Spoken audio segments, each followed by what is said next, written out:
Assalamualaikum warahmatullahi wabarakatuh. Kembali lagi bersama saya Idvi Septiani. Hari ini saya kembali berbagi dengan teman-teman semua. Yang pertama mau menyampaikan kabar gembira tentang kondisi saya. Alhamdulillah sekarang sehat walafiat dan sudah negatif. Kemarin negatif di hari ke-27 setelah di swab PCR dan yang lain-lain. Dan alhamdulillah semua cek lab hasilnya negatif, antibodi sudah terbentuk dan nilainya tinggi. Alhamdulillah. Setelah kabar saya sembuh dan saya negatif, banyak sekali teman-teman yang bertanya, "Ivi, gimana caranya bisa sembuh dari COVID? Minum obat apa aja? Kemudian makan apa aja?" Ya, jadi di video kali ini saya akan berbagi kepada teman-teman semua tips melawan dan mengusir COVID-19 yang sudah ada di dalam tubuh kita.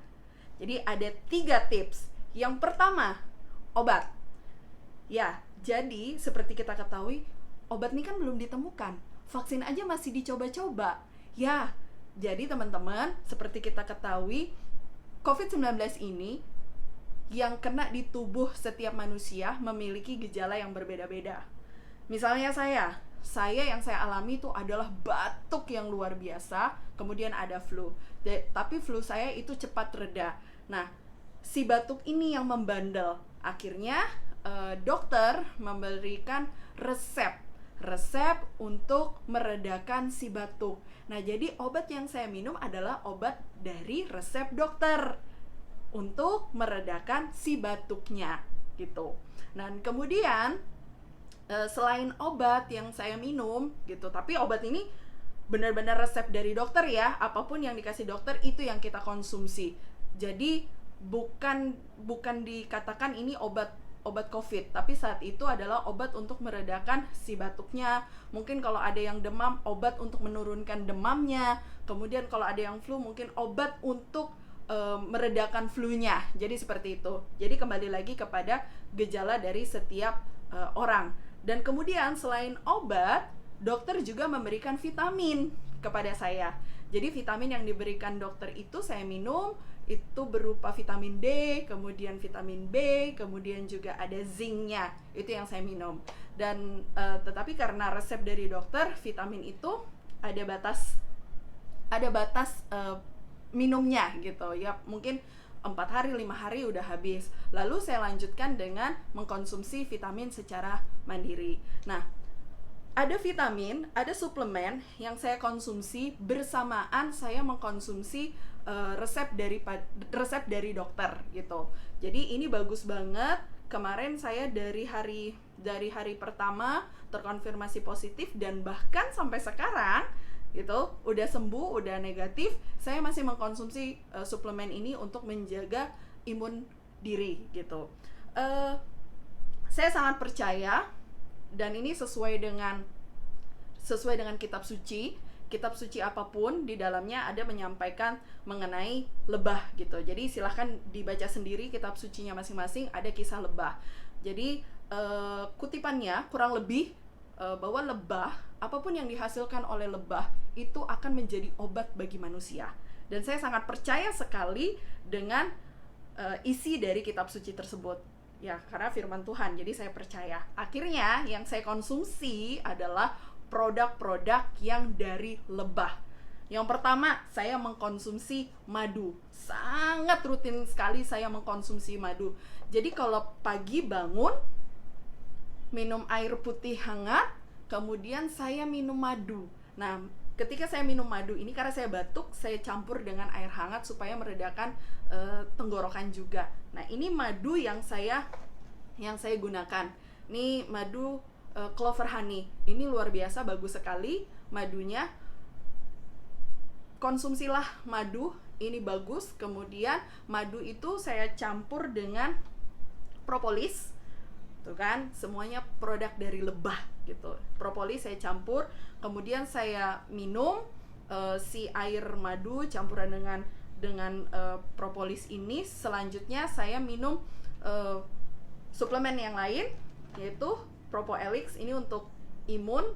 Kemudian juga ada Polenergy gitu. Jadi ini yang saya Ini yang saya konsumsi sebelum sarapan. Nah, ini adalah suplemen-suplemen. Setelah itu vitamin yang saya lanjutkan setelah vitamin yang dari dokter habis, itu saya minum vitamin D, kemudian juga saya minum vitamin B, kemudian saya minum vitamin C gitu. Kemudian juga minum vitamin E.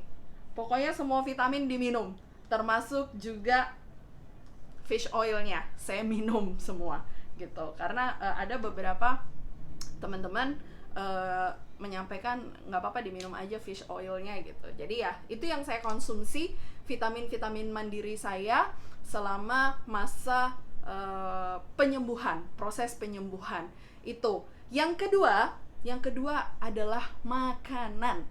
Jadi teman-teman yang saat ini lagi berjibaku, lagi proses fase penyembuhan, makanan ini adalah poin penting juga yang mempengaruhi kesembuhan kita.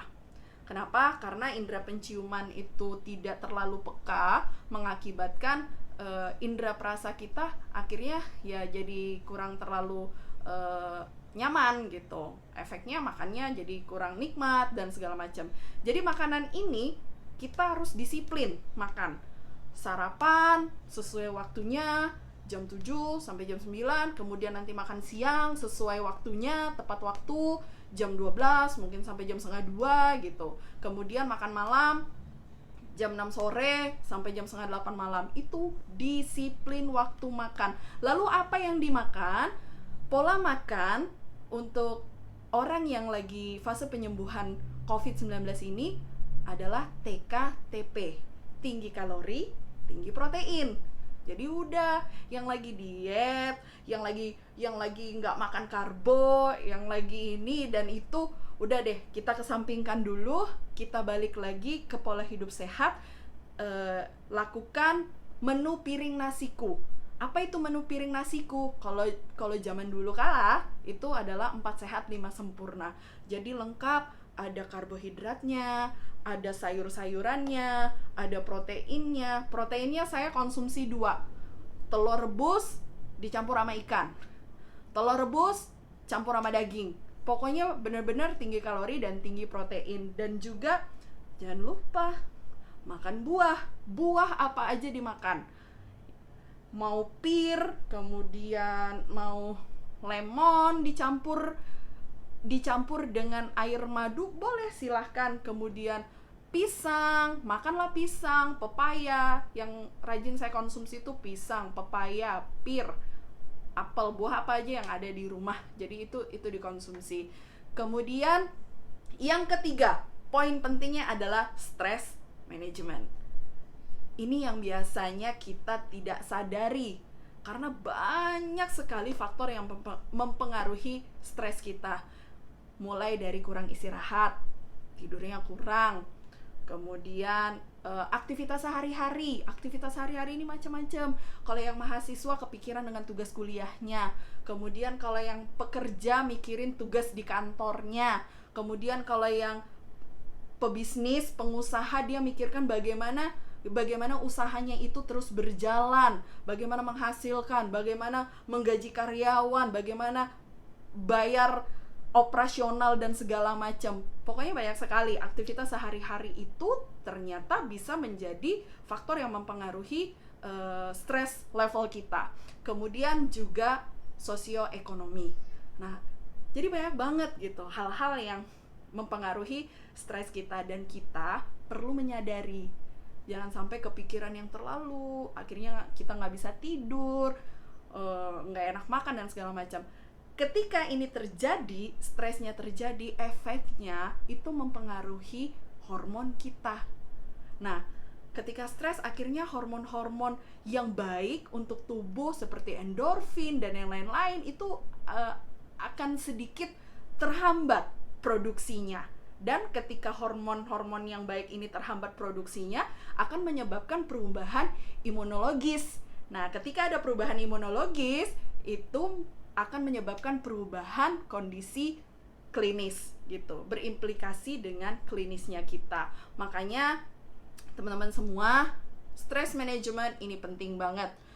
Semua orang bilang tetap happy. Ya, wujudkanlah apa hal-hal yang membuat kita bahagia, yang membuat hati kita itu tenang, membuat hati kita nyaman.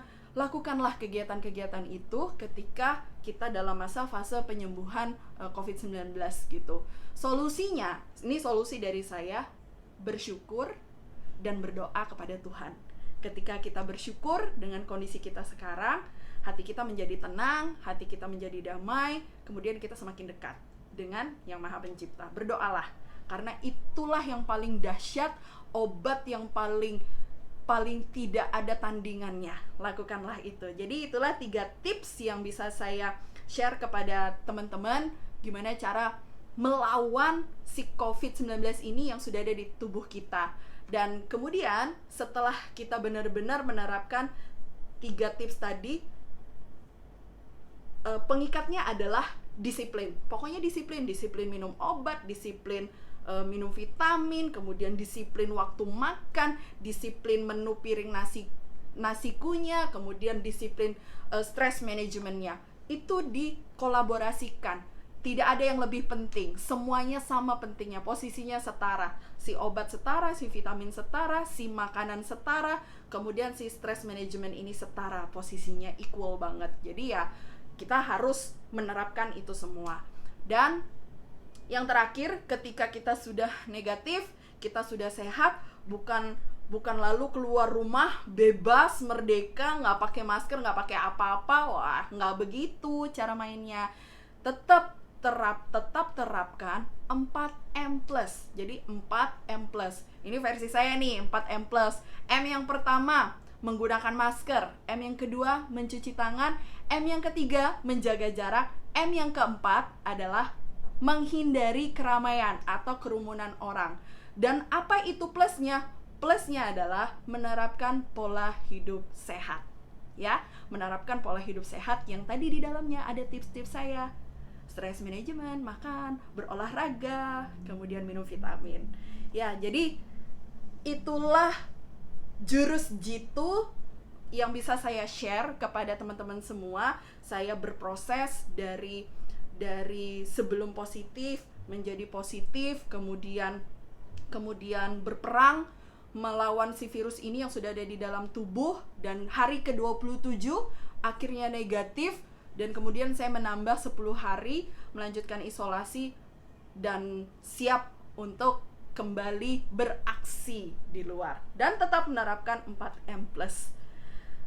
Sekian share dari saya untuk teman-teman semua. Tetap semangat, karena pandemi ini bukan menjadi satu momok, tetapi ini harus kita hadapi dan kita lawan bersama. Dan ini tidak hanya tugas daripada pemerintah, tetapi ini adalah tugas kita semua. Mari kita berangkul, kita bersinergi, kita cegah penyebaran COVID-19 melalui 4M+. Salam sehat untuk semua. Wassalamualaikum warahmatullahi wabarakatuh.